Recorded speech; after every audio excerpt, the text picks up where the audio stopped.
আন্তর্জাতিক টি-টোয়েন্টিতে সবশেষ ১৯ ম্যাচে একটিও অর্ধশতক ছিল না সাকিব আল হাসানের। টি-টোয়েন্টি বিশ্বকাপের সবশেষ ম্যাচ সেরা হয়েছিলেন ২০২১ সালে। এবারের বিশ্বকাপে শ্রীলঙ্কার বিপক্ষে ১৪ বলে ৮ আর দক্ষিণ আফ্রিকার বিপক্ষে ৪ বলে ৩ রানের ইনিংস দেখে মনে হয়েছিল ব্যাটিংটাই তিনি ভুলে গেছেন। বাজে পারফরমেন্সের কারণে টি-টোয়েন্টি অলরাউন্ডারদের র্যাঙ্কিংয়ে শীর্ষস্থান থেকে নেমে যান ৫তে। সবখানে যখন সাকিব ফুরিয়ে গেছেন রব, তখনই তিনি আবার উঠে দাঁড়ালেন। নেদারল্যান্ডসের বিপক্ষে বাংলাদেশের ২৫ রানের জয়ে ৪৬ বলে অপরাজিত ৬৪ রান করে ম্যান অব দ্য ম্যাচ হয়েছেন সাকিব। বোলিংয়ে ৪ ওভারে দিয়েছেন ২৯ রান। সাকিব এভাবে ফিরবেন আর কোনো রেকর্ড করবেন না, এমনটা খুবই কম হয়। নেদারল্যান্ডসের বিপক্ষে ৪৭ রানে পৌঁছাতে বাংলাদেশের তারকা অলরাউন্ডার যে কীর্তি করেছেন তার কারণেই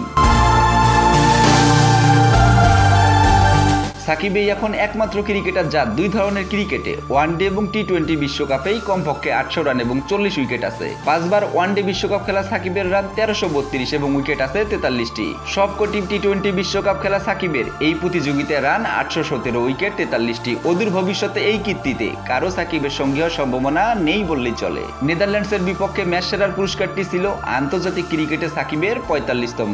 এখন পর্যন্ত টেস্টে ৬ এবং ওয়ানডেতে ২৭টি এবং টি-টোয়েন্টিতে ১২ বার ম্যাচের সেরা খেলোয়াড়ের স্বীকৃতি পেয়েছেন সাকিব। এখানেই শেষ নয়, আইসিসি টুর্নামেন্টে বাংলাদেশের সর্বশেষ ১২ জয়ের ৮টিতেই ম্যাচ সেরা হয়েছেন সাকিব।